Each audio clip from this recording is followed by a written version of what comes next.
4, 3, 2, 1. There we go. There we go. So for everybody's benefit, I'm going to show you that I'm going to my phone and shutting it off. I encourage all the emergency room surgeons and all that, please leave your phone on. For the rest of us, we don't want to be recorded beeping in the corner. Good evening, my name is Dave Sabathney. I'm the president and CEO of the Western DuPage Chamber of Commerce.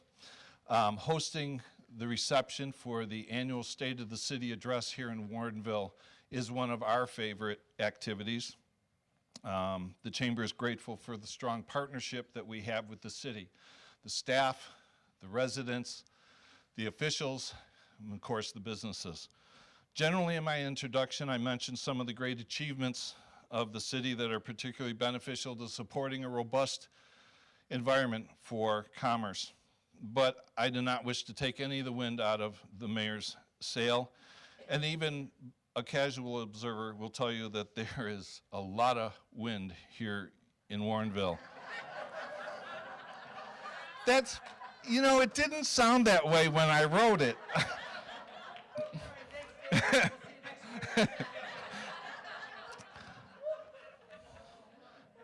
But that's positive air coming. Forget it. I'm not going to try to recover. My message tonight, however, to each person in Warrenville, I do have a message, and that is I'm going to push the census. This year, the census is being taken, and I encourage everyone to participate. There are two things that you need to know, at least two things that you need to know. First, that the information by federal law may not be used for any other purpose than to gather demographic data and numbers. No personal information will or can be shared by any person to determine residency requirements by the school district, no code enforcement, no immigration, nothing can be used from this census data. It is merely for the demographic data. And two, the second thing you need to know is that every person counted means revenue directly to the municipality to support the services within the community. So when you get this information, when you get the flyer at your home, please fill it out, complete it. If you somehow miss that and someone comes knocking at your door after adequately checking their ID, then please answer this. And let me give you some examples to think about. Count everybody. So if a friend or relative has had life throw them a curve and they're currently living under your roof, count them. An aging parent who has been caring for in your home in the hopes that someday they'll return to independent living. If they are currently in your home, count them. That recent grad living in the basement that you're certain is only temporary. Our heart's with you. We're with you on that hope. But if they're currently there, count them, please, because it's tens of thousands of dollars for every person. Because remember, they're counted for only every 10 years. So, with that in mind, and with no further ado, it is my sincere honor to introduce our neighbor, our friend, our mayor, the Honorable David Brummel.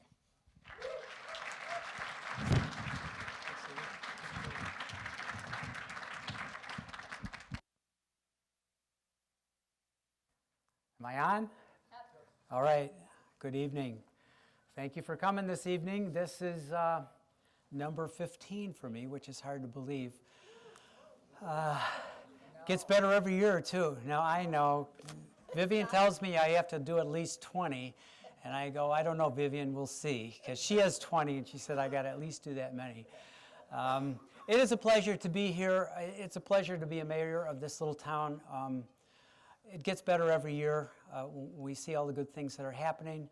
All of those good things, of course, are the result of a team effort. I want to make that very, very clear at the beginning, that all the things that we're going to talk about tonight that we're very proud of and that are going to make it a better community going forward are an effort that is put together by a lot of folks, elected officials, staff, volunteers.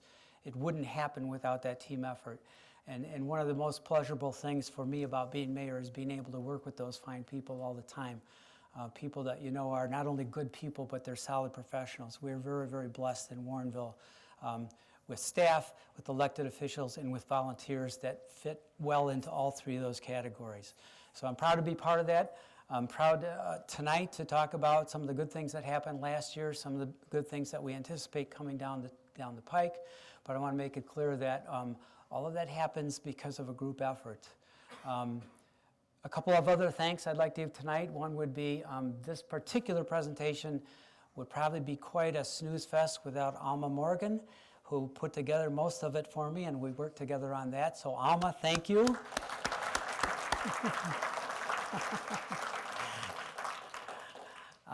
And then I would like to thank my lovely wife, who's in the front row tonight, for not only supporting me, but being a part of my moral compass in life and never afraid to challenge me on something and encourage me for the past 51 years. So, Mayor, glad you're here tonight.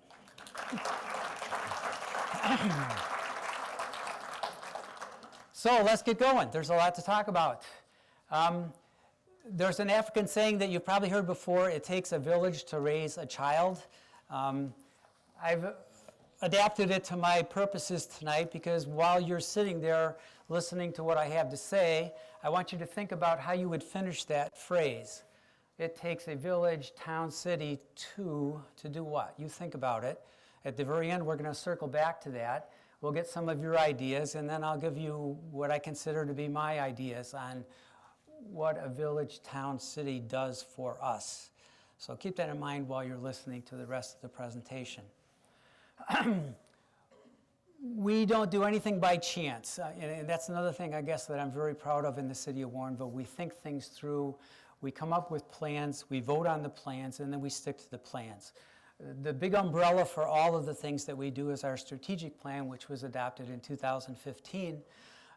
That not only gives us a plan, it gives us a way to achieve that plan, objectives, and then it gives us specific ways to reach the objectives. So everything that we do is under that umbrella.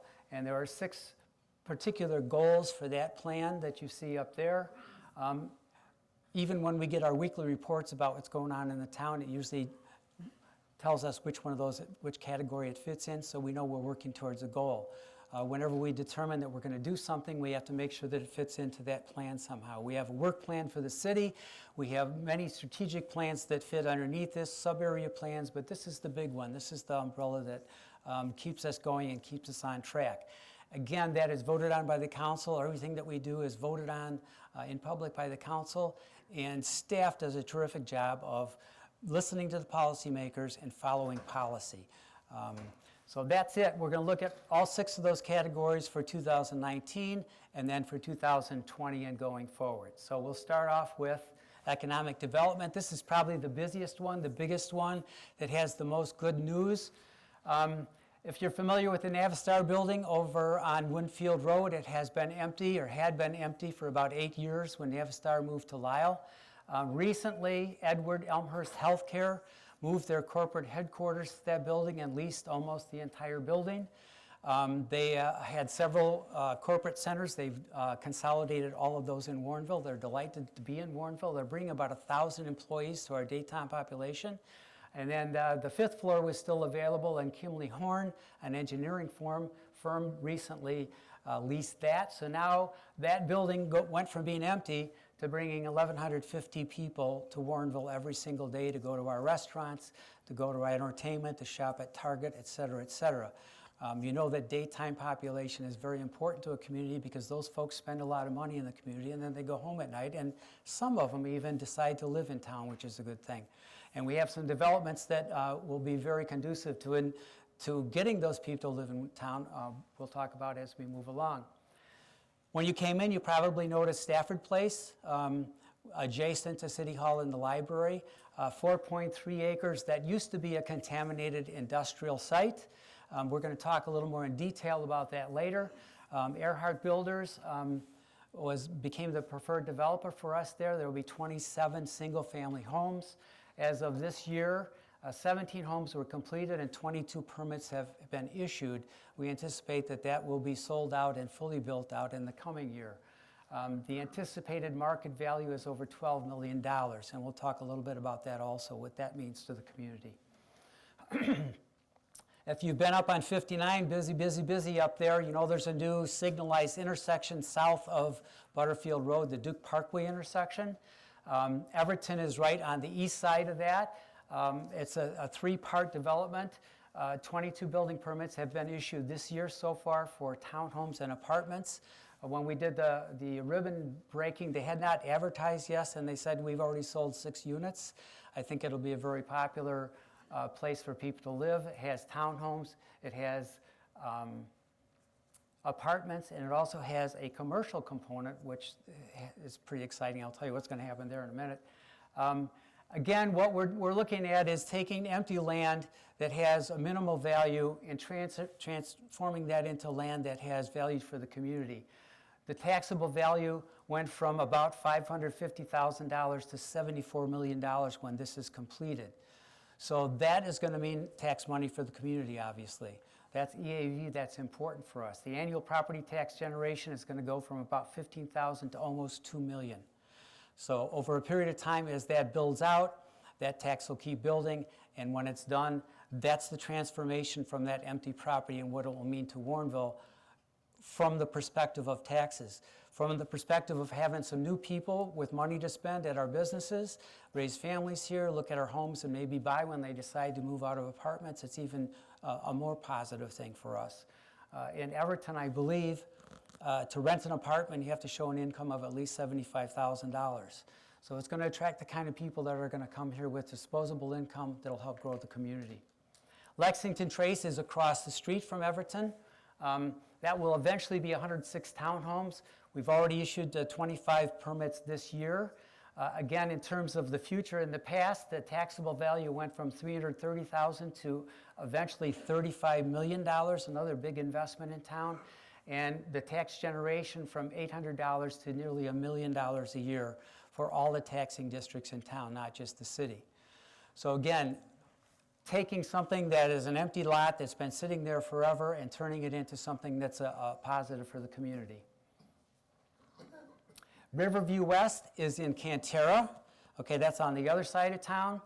Those are Class A apartments. They're called amenitized apartments. They're the hottest thing these days because people, I don't know, when we rented apartments, we were happy to have running water and heat, but apparently that's not sufficient anymore. People want everything that they want, and they want it in their complex. This is that type of an apartment. Nice units with all the amenities, a place to cook out, the swimming pool, all those good things, workout rooms, work rooms, package rooms where you can have your packages when you come home. All of the things that the millennials that are living in the city dearly love, except maybe they're not happy about being in the city. The hope is they're going to come back out here. They'll have all the amenities that they had in the city without the urban problems, and they'll also have open space to enjoy, which we have plenty of. So again, that's going to go, the taxable value is going to go way up. The property tax generation is going to go way up also. So this is why this is under economic development, because that's what it is. When you get that EAV up, that tax nut is spread among more people, and it becomes, it means each of us as individuals has to pay less. In general, robust activity in the town, 721 building permits, the highest number since 1982, with the construction value double what it was in 1982. So a lot of good things going on in the community besides the big developments. If you've been up to Family Foods, I have to mention this is not a new development, but it's a redevelopment of an old store. Family Foods was fading as the ownership was aging out and deciding they wanted to do something else. We have new ownership now up there. They're doing a terrific job of turning that into a market that you really, really want to go to, as well as the Honey Milk Cafe next to it. So I wanted to shout out to Nick and Tom Kostopoulos, who are doing a great job of taking something that was fading and turning it into a little gem that we can enjoy and appreciate and shop at. So it'll be open when you leave tonight. So if you need something, just stop up there. The Deal Road turn lanes, if you've gone to Target off of Winfield Road, oh my goodness, what an improvement that is. That was done in cooperation with the county. That's under economic improvement because it makes it easier to shop in Warrenville. It's easier to get in and out and safer, and the turn lanes are elongated.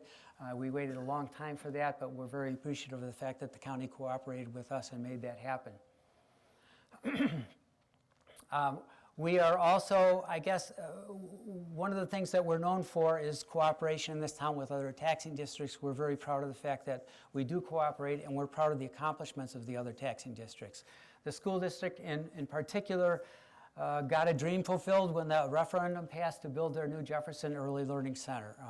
The school building that they were operating out of was not built for that particular purpose, and they had kind of shoehorned themselves into that. This building is built purposely for that preschool program. It's the last big project for District 200. It's a beautiful facilities. We're very proud of the fact that our school district is one of the best in the state and does everything to keep that designation of one of the best in the state. So this will be opening soon and a welcome addition to District 200. Warrenville Park Districts is doing, if you've been by there, they're doing some renovations to improve your ability to work out. The vestibule is being changed, so there'll be some changes on the outside.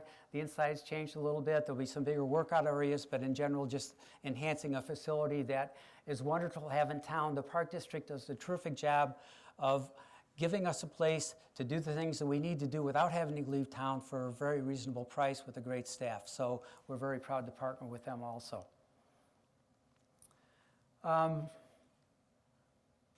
We still have no debt.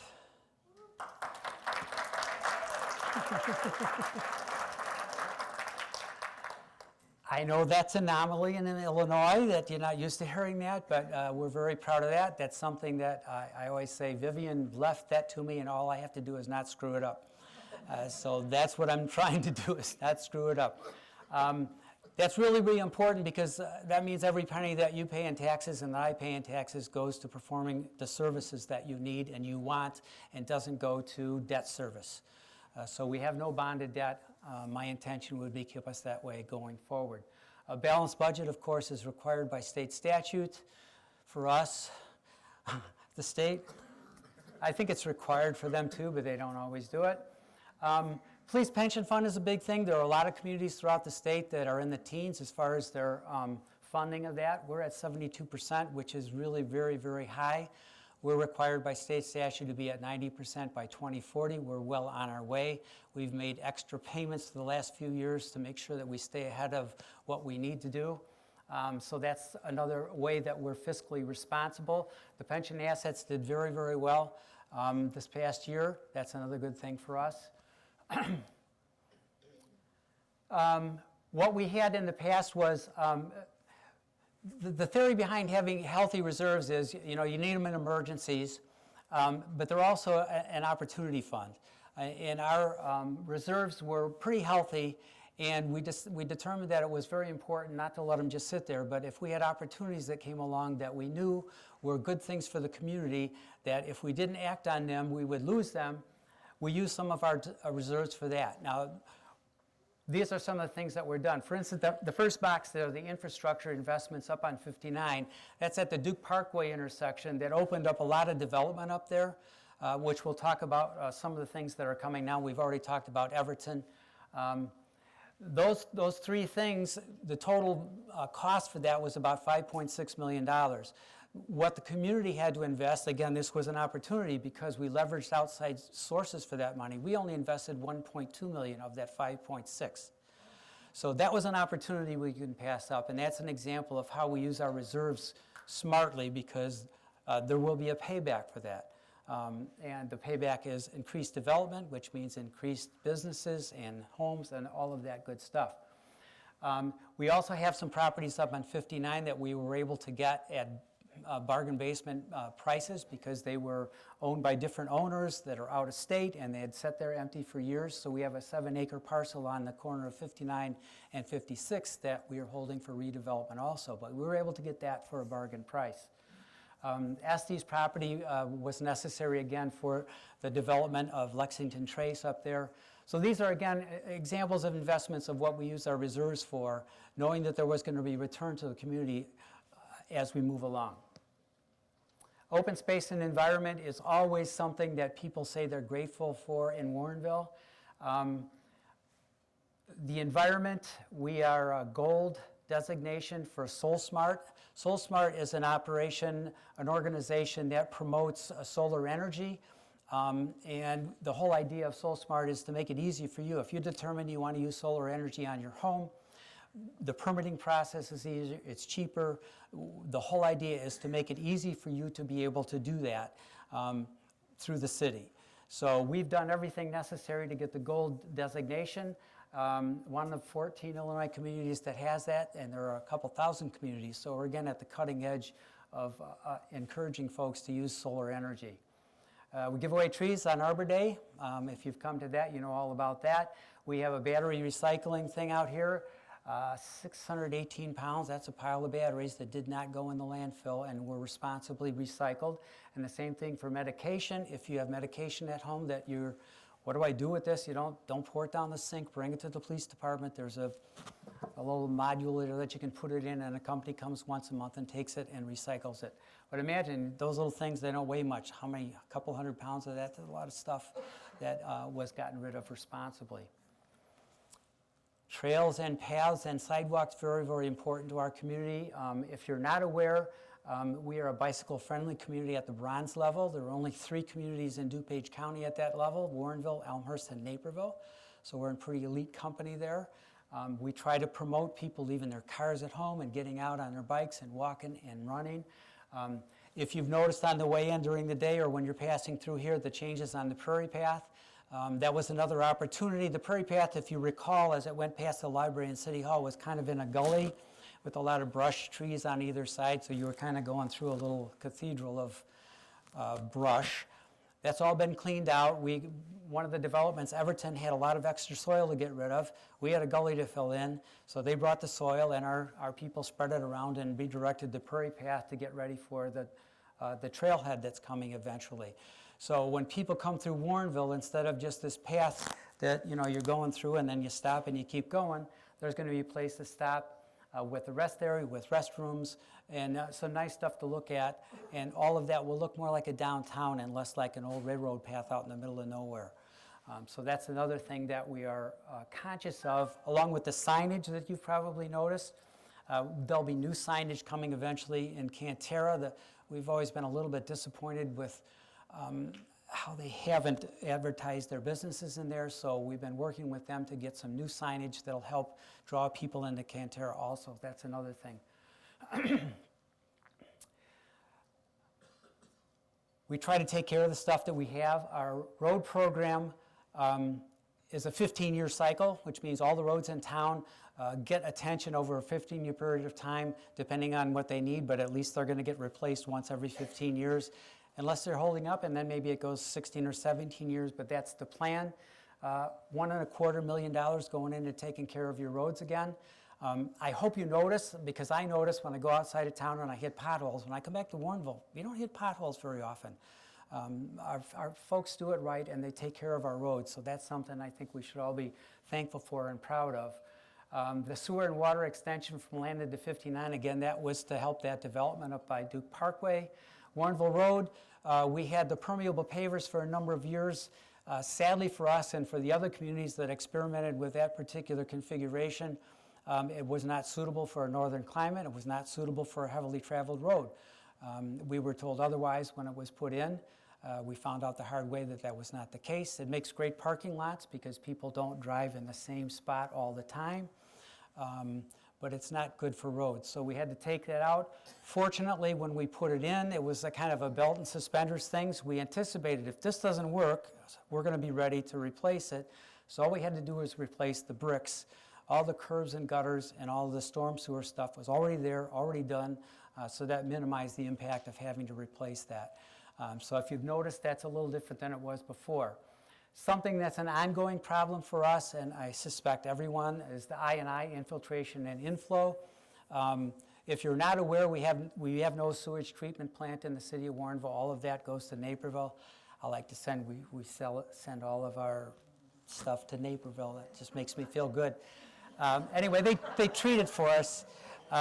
We have to pay for that. I mean, you have to pay for that in your sewer bill. And you pay for it by the gallon. So all of the water that gets in from stormwater and so on, we have to pay to have that processed, which is a waste of money. Also, we have limits to what, we have a certain amount that they allow us to send down there, and past that, then we have a problem. So we've initiated this program. It's an ongoing problem the program will go on indefinitely, but the idea is to locate those infiltration problems, fix them, and cut down the infiltration, which cuts down on the cost to have the sewage treated, and also just makes a lot of sense. You don't want to have to spend money that you don't have to spend, and it also keeps us within our limits with the city of Naperville. Up on the east side, I grew up on the east side, and I still remember whenever there was a big rain, us kids had a blast because streets would flood, there'd just be water everywhere. It's always been a problem. Little by little, year by year, we do a little bit more. We're still active up there, making upgrades to the stormwater system to eliminate as much as possible the problems that we've inherited from the past, a lot of them just because of the configuration of the land up there and the fact that we haven't been able to deal with it. We're still working on it. We made more progress this year. This is one that we should be particularly notice this one, ranked the safest city in the state of Illinois this past year.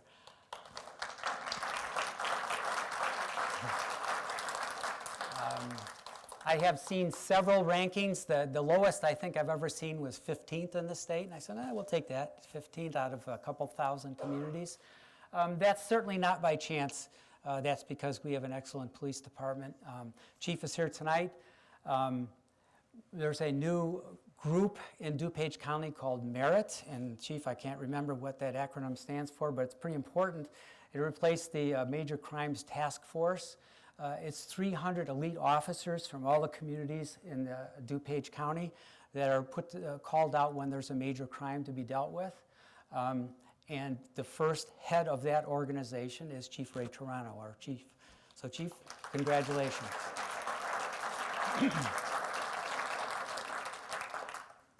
One of the reasons I think that we're able to do that, there are a lot of reasons, but the main reason is we get quality officers. If I remember correctly, 90% of our officers have at least a 2-year degree in college. I'm always impressed when we get new officers, when I see their portfolios. These are folks that want to be professional police. They don't want to be just a cop that writes tickets. They're all committed to doing a good job and being professionals. They all get at least 40 hours a year in training, in new training. And if you saw a list of the things that they get trained in, you'd say, I have no idea what any of that is. That just tells you how sophisticated police work is now. It's not what it used to be, where you get a squad card and you go out and you write tickets or whatever. It is a very, very sophisticated job. We are very, very fortunate that we get good recruits. We are in the position now of needing 2 more recruits. The test is going to go, it's happening soon, or it's happening as we talk. About 90 people are taking the test. We get to choose the 2 best out of those 90. That's how we get good officers. So the chief's done a terrific job. 13 years now? In my 14th, yes. Yeah. And we're glad you're here. And you're not going to retire, right? I want to get that on tape. Fireworks has always been a problem. It's a problem for every community because there's a certain number of people that their entertainment is more important than anything else. We've had citizens that were upset with what was going on. They came to us. The chief came up with a program of enforcement and education that has worked very, very well. I hope you've noticed the last couple of years, it's been a lot quieter leading up to the 4th of July. It's been a lot quieter that night and a lot quieter afterwards because our folks are out there actively trying to stop that sort of thing. That's important, obviously. We have veterans with PTSD that it's a big problem for. It's a big problem for pets, and it's an annoyance to a lot of the rest of us. So the department's done a terrific job with that particular thing. Monitoring and enforcement for speeders, that's very important also. We get a lot of complaints about that. Our guys do a good job. We just got a grant for some ballistic shields for our people, though they're going to be in every squad car now, just in case. We try to make sure that our folks have everything they need to be safe and to do a good job. That's another reason I think that people want to be cops in Warrenville. I wish I had the list that the chief gave us the other night when he was talking about the budget presentation. It was about this long with all the training that our folks get. There's a couple of things. We have, of course, the Proton Center in Warrenville. So we now have an officer who's trained to handle an emergency out there. That's very important, just in case, again. Hopefully it'll never happen. The Accreditation Commission for Traffic Accident Reconstruction, there's your acronym. We have now an expert witness on staff, so when there's an accident, this person can reconstruct that accident and also go to court as an expert witness. That's the level of training that he's got. Since Ray has been chief, more and more things we've been able to do in-house. That's one of the reasons you're able to attract good people to the department, because they know there are opportunities there to be trained and to do substantive things. So that training is very, very important. We can do just about anything now without having to ask for outside help, which is a huge thing for our department. Diversity is always a difficult one. It's not something you can legislate. It's part of the culture of the community. We do our best to encourage that. We certainly do our best to have people here that can interact with different ethnicities in the community. We have employees fluent in Spanish, Russian, Polish, and English. All of those things.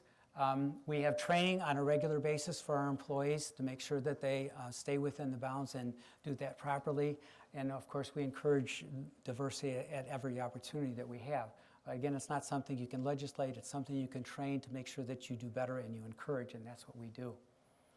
One of the things that we did, one of the, I guess, the things that propelled us to improve the website was make it more accessible to everyone. So now it's improved to ADA compliance. I hope you've gone there and you've found it to be a better experience than it was in the past. It's an ongoing thing, you know, technology is interesting. Is it still working? That was 2019. And again, this is a snapshot. This is by far not all of the good things that happened in town in 2019. We're trying to give you maybe just an idea of some of the highlights. So we're going to go into 2020 and start with economic development. Another development in Cantera, Vanguard. Luxury apartments again. Luxury apartments are the hot thing the last few years. This is what younger folks want. Again, they want to come home and they don't want to have to do anything except what they want to do, and they don't want to go anywhere to do it. Retired people want to stay in the community. They don't want to take care of a house anymore. This is the opportunity for that. Again, about $216,000 annual tax revenue will come out of that particular thing. The community development director and I went to the one that they just opened in Oak Brook Terrace a few months ago. Really, really nice facilities. This is an example of developers who build a facility and then keep it and manage it going forward. That's how you know you have quality people in town. When you get the people that come in and they build something, keep it a couple years, and then they dump it on somebody else, and then they're gone, you're not as likely to get a good development. But if you get somebody who says, you know, in 10 years, I want to make sure I'm still have that building, you know they're going to build it well, you know they're going to manage it well. So that's very encouraging for us. Really, really nice development. It should attract, again, the kind of people that we want to attract to our town. It's down by Regal Theater. It certainly can't help all of the stores that we have and all the opportunities in Cantera. All of these developments are multi-year projects. So the ones that we talked about in 2018, they were coming, now they're happening, and some of them are going to happen in 2020. So all of those four that are listed, although I suspect Stafford Place will be done very quickly. The other three are going to be done in stages, and it'll take a while before they're fully completed. Here's the one that I might as well just stand here and say Culvers, Culvers, Culvers, Culvers, because that's what we hear. Everybody's delighted that we're getting a Culvers. That's up on 59, part of the Everton development. It's an example of economic development done thoughtfully, because the thing that you have to have in order to get a Culvers is you got to have people who are going to go to the Culvers. they would never have decided to build on that site on 59 without Everton and Lexington Trace, where they knew that there were going to be people that were going to be able to come to their store. So sometimes I hear people say, well, all you're doing is building new homes. You have to have homes if you want to get the businesses. You're not going to get restaurants or businesses without those rooftops, without those people. So it's kind of like saying, I want that store there, but I don't want the traffic. You got to have, compromise, I guess.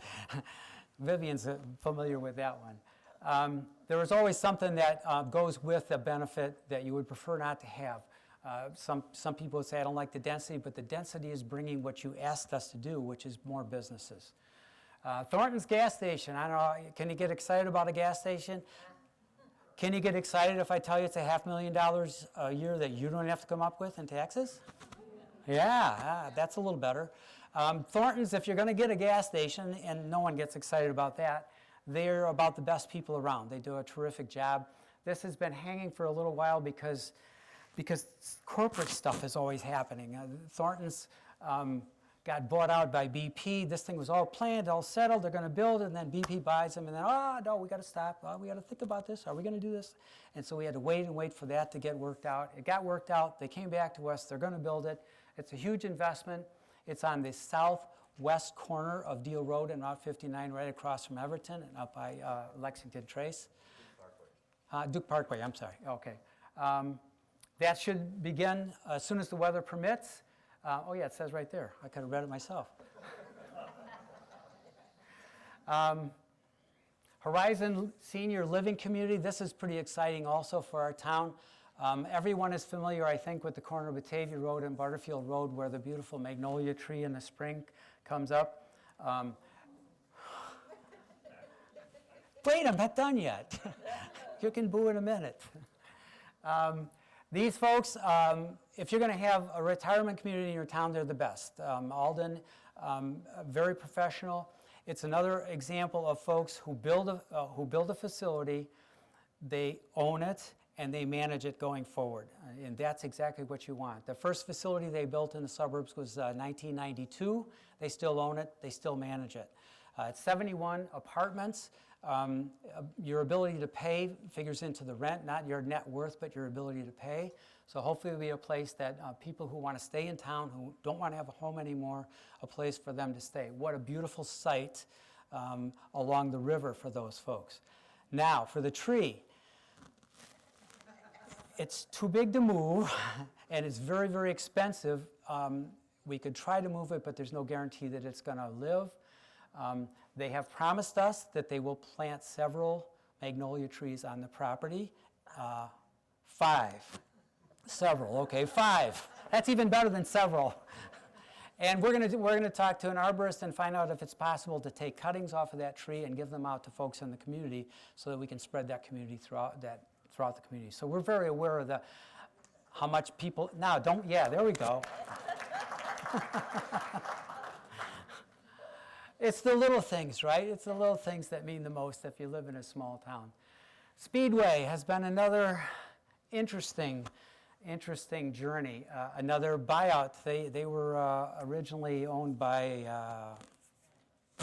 Marathon, and then they went off on their own. Well, when Marathon had them, they were going to do this big remodeled station, and then they went off on their own. And then, we got to stop. We got to look at this. We don't sure if we're going to do it.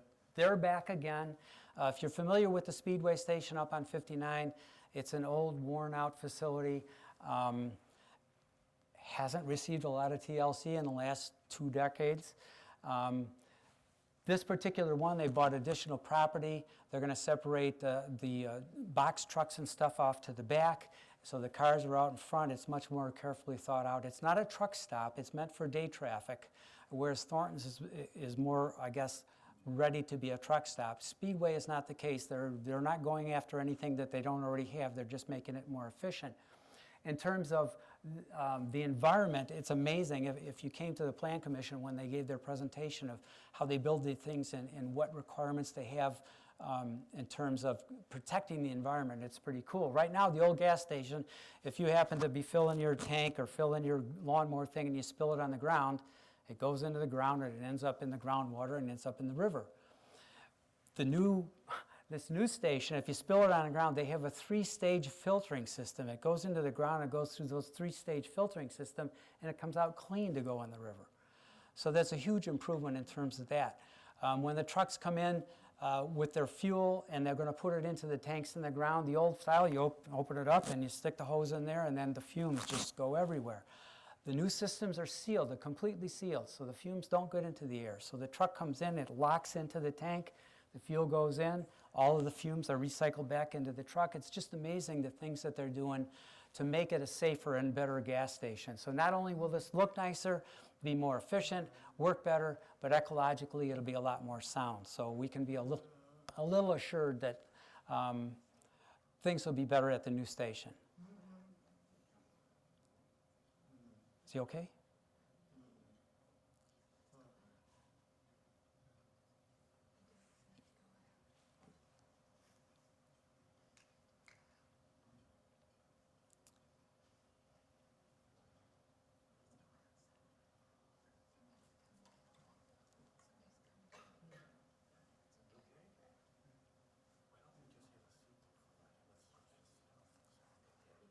Yeah, we can wait.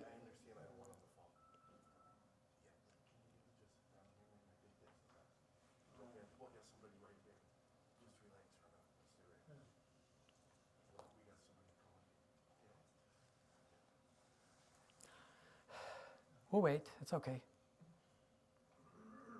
Just hang in there, Charles. Sure.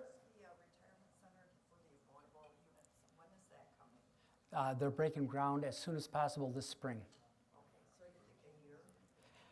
Yeah, by the end of the year, I think they told us they would be open and ready to go. And the Culvers, by the way, after they break ground, they told us 120 days till they open. So they know what they're doing. Mayor, those retirement homes, the apartment across the street is going to be next summer. Not by the end of the year, next summer occupancy. Yeah. Thank you, Ron. The following summer, the summer after next. 15 months.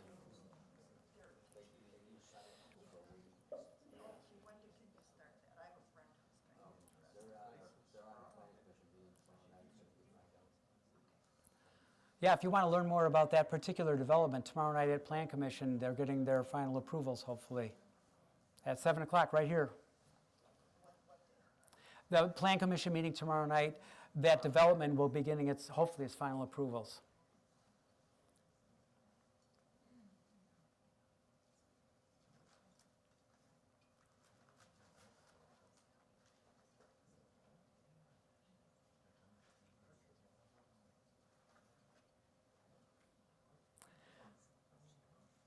Yeah, we might as well, we'll just keep going, and then someone's coming to help Charles. He's going to be okay.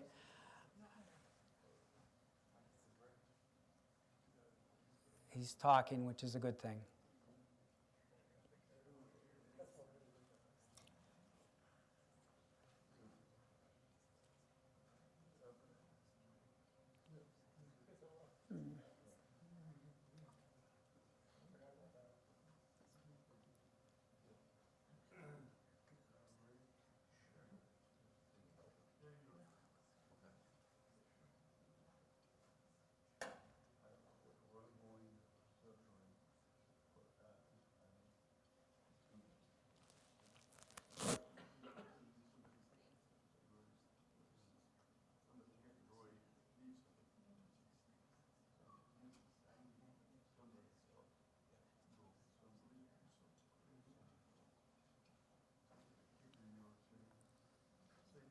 Yes. It's a curious question, but with Ogden 6 maybe needing to relocate, has the city talked to them at all about maybe trying to find a home for them here? Not yet. Although I think that's a sure thing now. Yes. Oh, the question was, has the city had any discussions with Ogden 6 relocating possibly to Warrenville? Not yet, but from what I read in the paper today, they're going to have to relocate because Naperville's made a deal with Costco. They're going to give them $5.5 million in tax increases over the year. That's Naperville.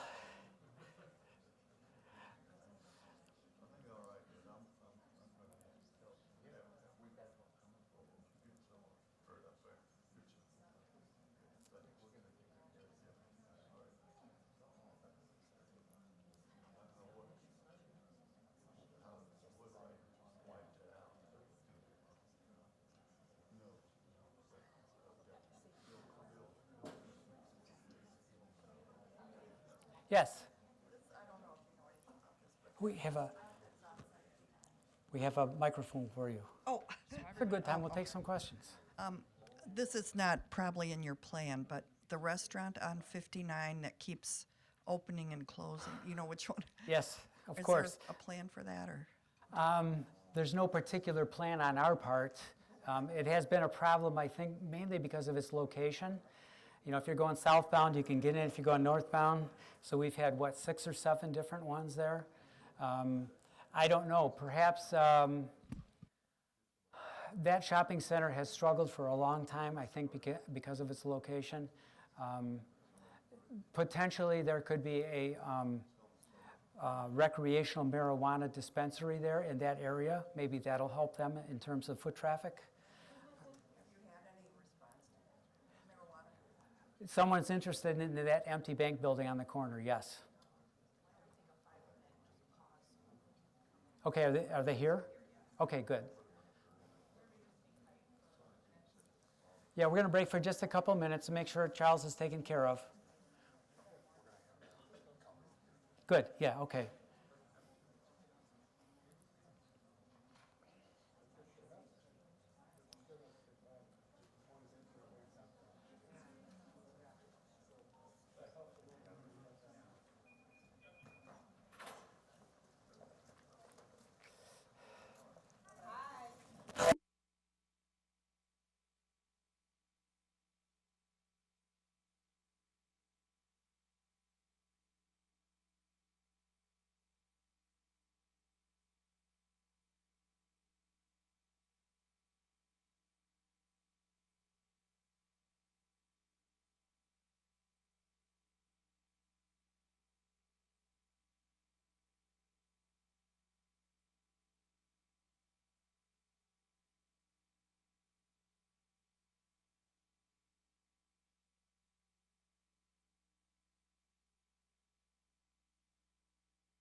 So as I said earlier, you need those rooftops. If somebody wants to invest money, they want to make sure it's a wise investment. So those two big developments up there should help us a lot. Oh, look at that, I'm back on. Speaking of potential developments, Two Brothers has been hanging for quite some time. They are very busy fellows with a lot of irons in the fire, and we still have not nailed down any particular commitment on this development. Potentially, it's huge.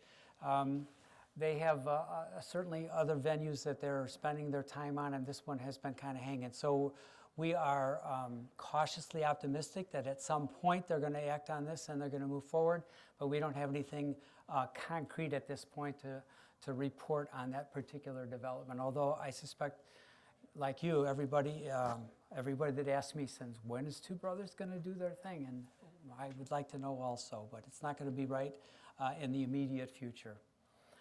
There's a potential, we're talking to another group about another hotel in Cantera. That would be number 7 for Warrenville, which is pretty hard to believe for our little town. Man, when I grew up here, we didn't have 7 restaurants, much less 7 hotels. The income from those hotels and hotel motel tax, because we're a home rule community, we're free to use as we see fit, which is kind of nice. We don't have to use it just for tourism. It's approaching well over $900,000 a year at this point. Again, that's tax money that you don't have to come up with to make sure that the city gets its services taken care of.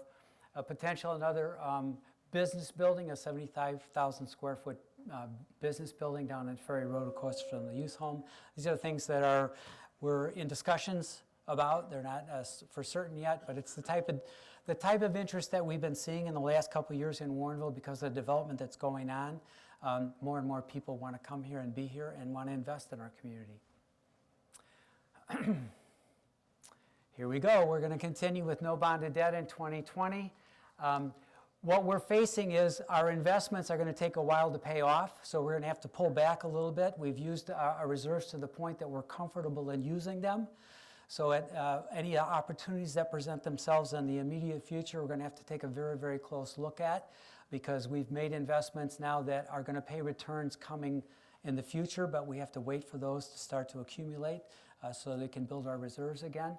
So again, we are very conservative fiscally. We have no intention of borrowing money, but we are always open to investment possibilities that are going to make a return for the community going forward. But at this point, we're kind of at the point where we're saying now we're going to have to really be very, very careful going forward.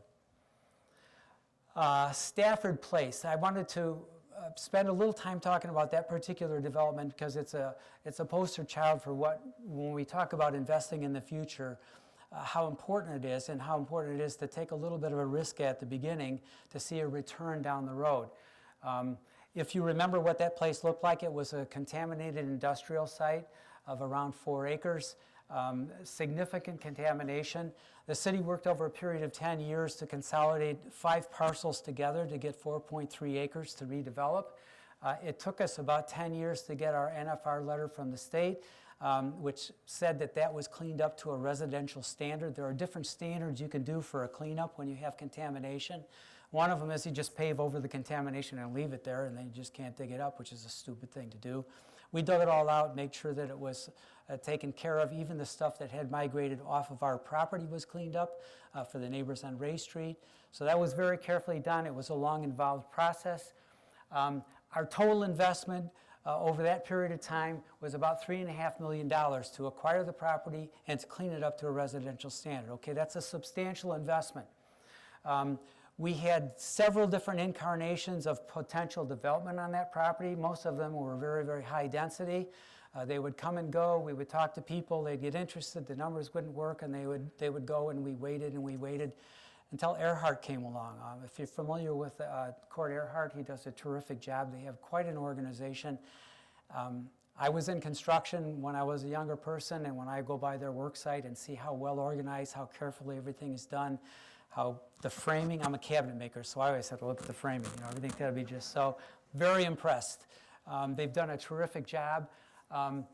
It's a new option for us. These homes that are close together is something that we don't have, and one of the things that you do want in your community is a diversified home housing stock. You don't want all the same thing, because then if that becomes unfashionable, then you're stuck with a bunch of empty homes.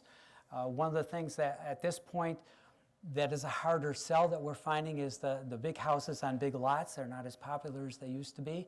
Again, people are looking for less commitment in terms of maintenance. They want to be able to come home to a nice place that doesn't require a lot of them and go do whatever they want to do with the rest of their time. These new homes are a part of that type of looking at a lifestyle choice, I guess. They're almost completely sold out again, so that lets you know that they are popular. Okay, why do we do that? Well, the previous value of the property was only $2 million, and we were getting about $50,000 a year in taxes, all the taxing districts. When this is done, the taxable value will be $12 million, generating over $300,000. Okay, so again, we're thinking long term. It's in a TIF district. We estimate that it'll take 12 to 14 years to pay back that $3.5 million to ourselves that we invested in that. After that, it's basically free money with that new development, over $300,000 a year beginning at the end of the TIF. So if you think long term, you know, $3.5 million isn't such a big investment when you consider what you're going to get going forward and the short time that it's going to take to pay off that investment, and then the benefit that you get long term. That, in a nutshell, is the way that we've looked at making the investments with our reserves. If it was something that we could see was going to pay off long term, we were willing to take the chance to make that investment, knowing that along the way it was going to come back. That's pretty much of a sure thing. That's happening. It's almost completed happening. That's what it looked like before, at least one side of it. So the choice that we had was leave it a contaminated factory site. And I'll tell you, the only people that were interested in that place was Superior Ambulance. They wanted to make that a depot for their ambulances. What do you think was the better choice? The 27 single-family homes or an ambulance depot in a rundown building? And they certainly would not have made a huge investment. They just wanted a place to park their ambulances.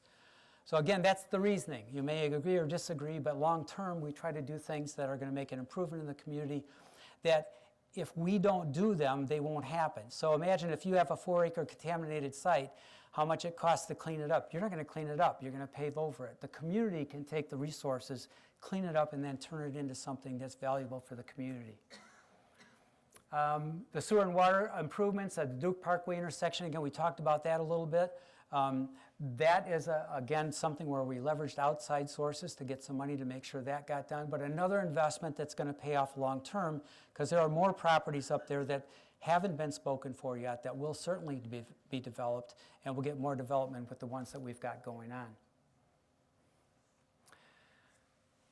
Again, the census, just a reminder that it's happening, that it's important that you participate.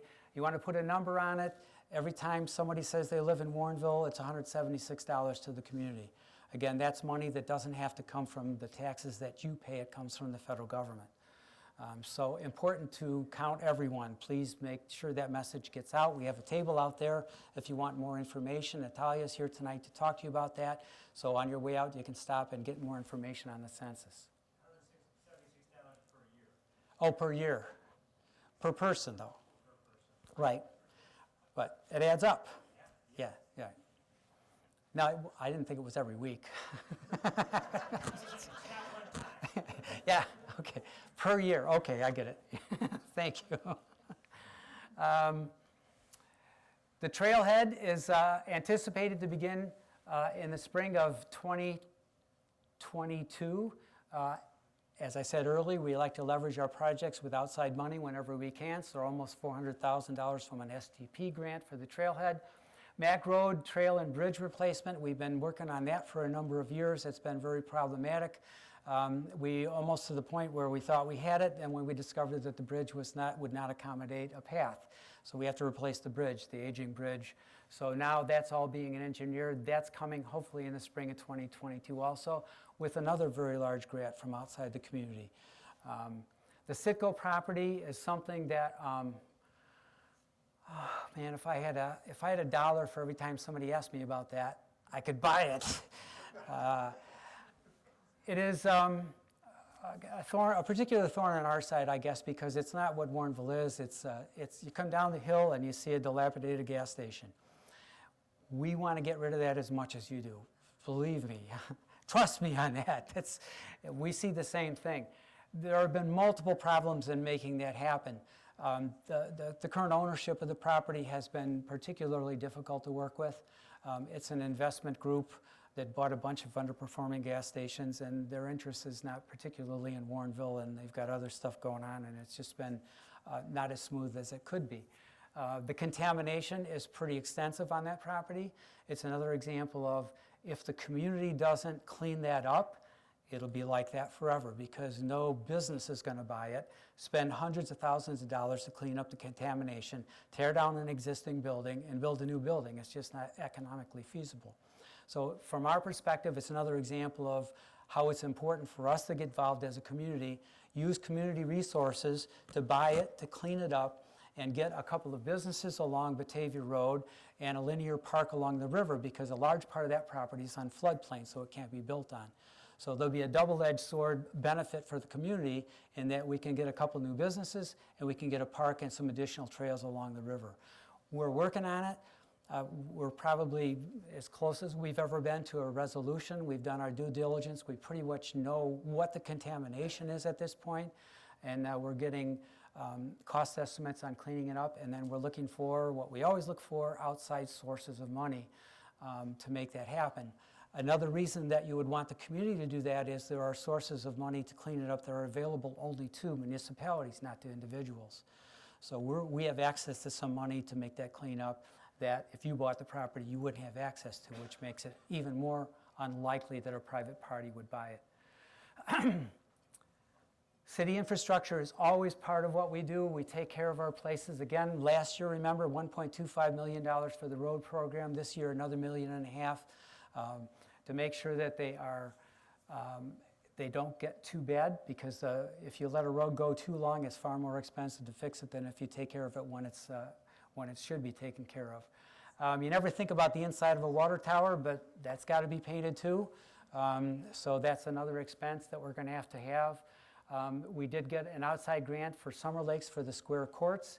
That'll cover about half the cost of replacing the curbs, the gutters, and the pavement in there. So that's something that's coming up in 2020. We've known for a number of years that we're going to need another water tower. So we're working on that for the Southwest District. That would be probably the back corner of the Thornton's gas station. We're talking to them to have that water tower back there. So that's coming. The Mack Roach bid replacement, we're going to be at the final engineering stage, which means we're right about ready to do it. The same thing for the trailhead. And then, of course, the I&I program will continue indefinitely because it's necessary to do that.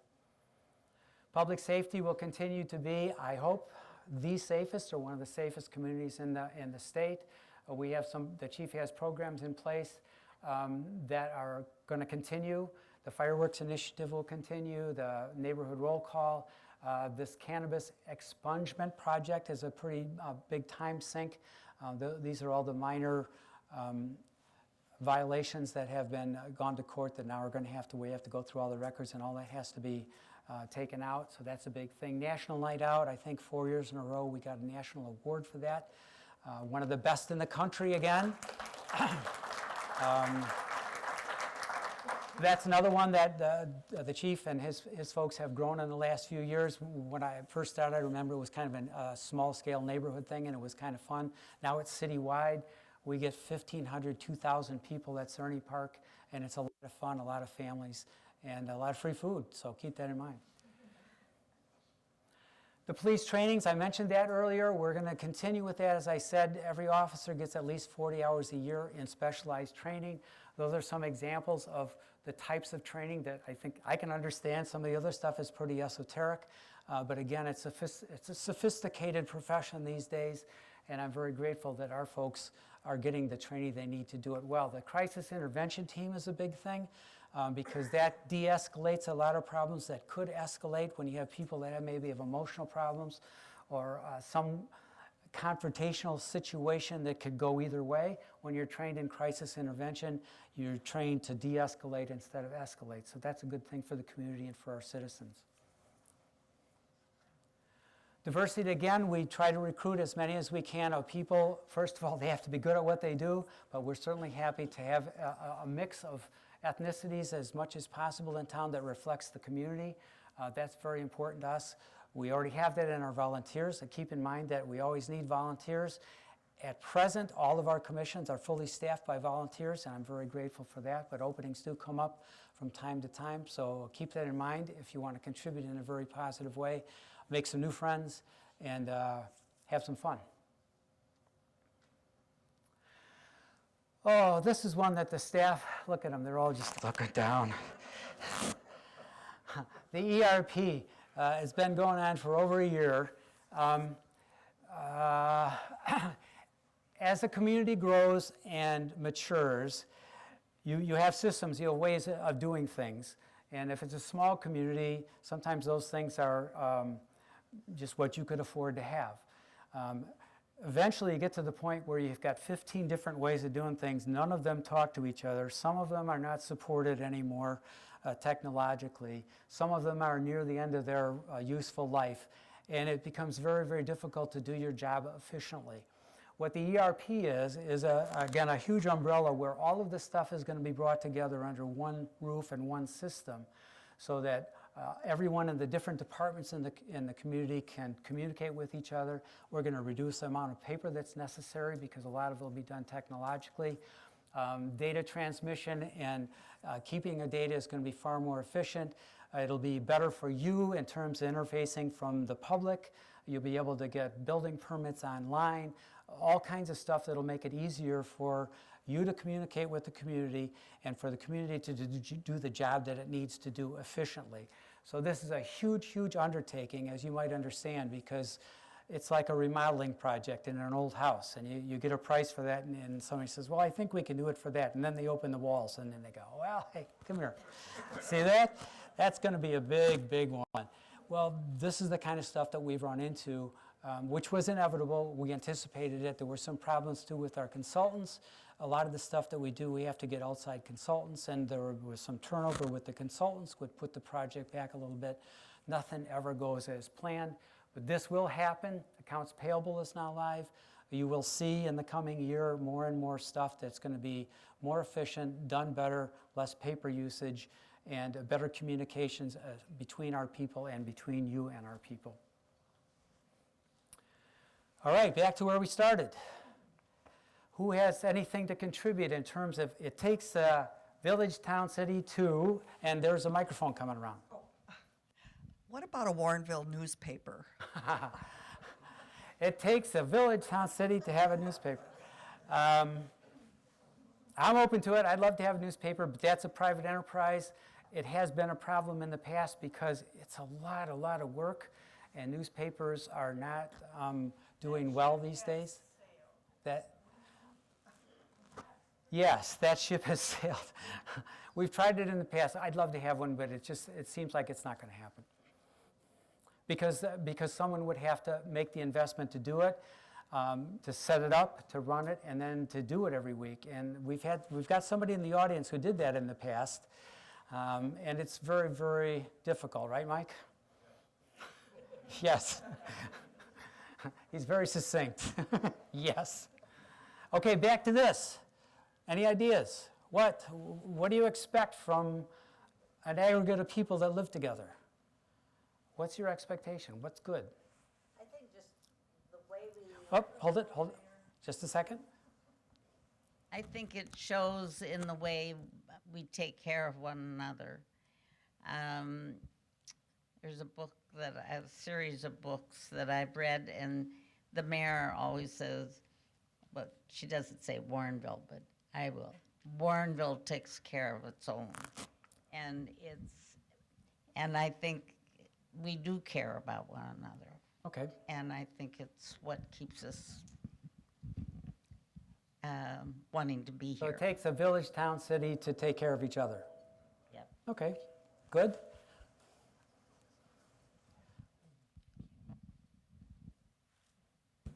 To both fight and prepare for climate change. Okay.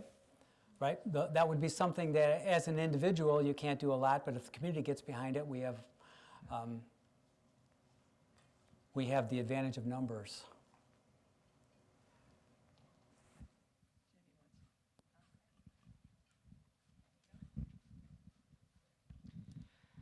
Also, this past year has been a prime example of how Warrenville has fostered a volunteer organization that has put Warrenville on the map nationally with America in Bloom.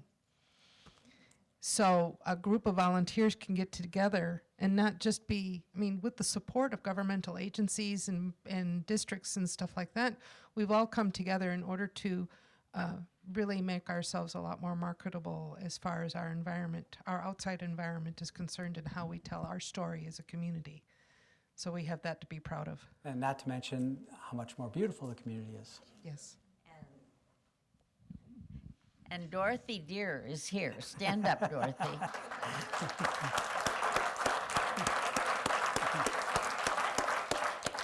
She has been the one that's carried this for 12 years. And she is retiring, not from the committee, but from the chairmanship, March 25th, and a new president will be elected. But she will be Colin is really the one that should say this, but the 4th of Well, then let July. Colin say it. What? What? Is he still here? Well, then he can say it.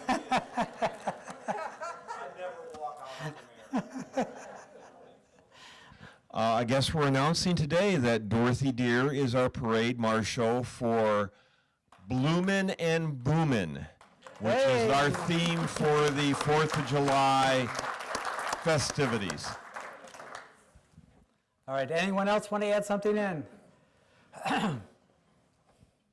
Mayor, you do an amazing job, but in my humble opinion, nobody goes and looks for a home and says, wow, their sidewalks are to die for, right?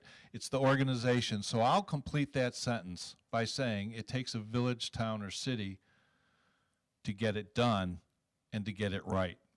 And these people and the organizations that you mentioned and your staff and the community engagement is what gets it done and gets it right. And you've done both of those things. Oh, thank you.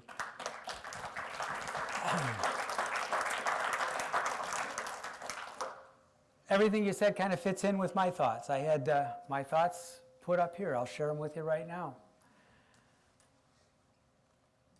It's our job at the city to provide you with the quality of life necessities that would be impossible without a group effort. Think about that for a minute. There are a lot of things that you could not do on your own that you really need to have. Roads, good water to drink, sanitation, police protection, hospitals, schools. All of these things are impossible for the most part as an individual effort, but they are more than possible as a group effort. Yes? That also. Sorry, I missed that one. Our wonderful fire district. Absolutely.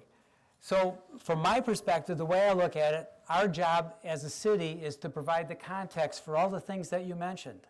If we do our job right, as David said, the culture in Warrenville is going to have an opportunity to blossom in a positive way. So if you don't have to worry about roads, you don't have to worry about crime, you don't have to worry about bad schools. If all those things are done well, then you have the ability to really make a community. And that's my perspective. And you do a great job. Again, I have over 70 people on commissions, volunteers that come all the time for meetings and get things done. You go to your churches, you go to Boy Scouts, you do all those things. That's community. What we do as a city is give you the context, give you the place to do that, to build that culture, and to make a community that you can be proud of, and to make a community that people want to live in. So that's the way I look at it. And I'm very proud to be part of that. I'm proud to be part of the team that makes it possible for you to have a good life and to be involved in a way that makes you feel like you're adding to the world. One more slide. Challenges ahead. Nah, there's no challenges. Just go home, everything's fine. You didn't believe that, did you? Yeah, there's always challenges. And part of them are just part of being alive, I guess, changes, because everything is changing, especially technology is changing so rapidly these days. It's very difficult sometimes to make plans not knowing what's going to happen in 6 months. So I guess one of the things that I would say is really a challenge for the community is going forward, making good decisions that are going to mesh with what's happening in the world, because it's very difficult sometimes to do that. A lot of the things, the problems that we deal with come from outside the community. That's another thing that's a challenge. Let me mention one in particular that we've dealt with forever, the state of Illinois. The governor's address today made it, I guess, clear that he's willing to dig into the, what are the initials again, John? LGDF, Local Government Distributive Fund. When the state of Illinois instituted their income tax, they made a deal with municipalities saying, we will do the job for the income tax if you agree not to have local income taxes, and then we will rebate part of that to you. It used to be 10%. Okay, well, every time the state gets a chance, they say, we're either going to keep it or we're going to keep part of it. We thought we were safe for a while. Today we learned that the governor says, nope, I might take another 5%. So we're always at the mercy of something on the outside that we can't necessarily control, even though we fight it. We've been fighting this LGF thing for as long as I've been involved in, for probably decades before that. So that would be another challenge, another concern that I would have going forward. Technology, making decisions that are going to mesh with what's coming in the future. Commerce is changing dramatically. So how do you plan a downtown, and what type of businesses are you going to get? Are you going to get any businesses at all? These are things that we try to deal with. Should that property, should we leave it vacant and hold off for a business, or should we get this really nice residential development that looks like that'll be a sure thing? All of these things are what your elected officials grapple with all the time, and it's a real challenge to make good decisions. And of course, there's no way on God's green earth that when you make the decision, everyone's going to be happy, because that's just not how the way it works. What you want to avoid is no one being happy, because then that would probably be a bad decision. So going forward, yes, there are always challenges. I want to say we're up to them. We have, again, terrific staff that are educated and do their best. Our staff spends time going outside, meeting with other staffs, going to conferences, learning the latest things, going on the internet. You can actually learn things on the internet. I had no idea. But they go there and they learn stuff. So we're doing our best to be ready for challenges, but you just never know sometimes what's coming. So I will leave you with that. Are we in a good place right now as a community? Absolutely. Warrenville is doing very, very well. We're very stable. Stability is a big thing. You don't think about it very often, but think about it now. Stability, it's going to be the same tomorrow as it was tonight. That's a good thing, because that means it allows you to make plans. You're safe, and you're progressive. You're willing to think about the world in ways that are conducive to taking care of each other, which I think it speaks to what Vivian said. Warrenville takes care of its own. That's a big thing.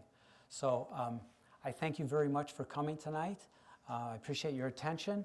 And let me know if you want to be on a committee, or, I get some openings every once in a while. Thanks again.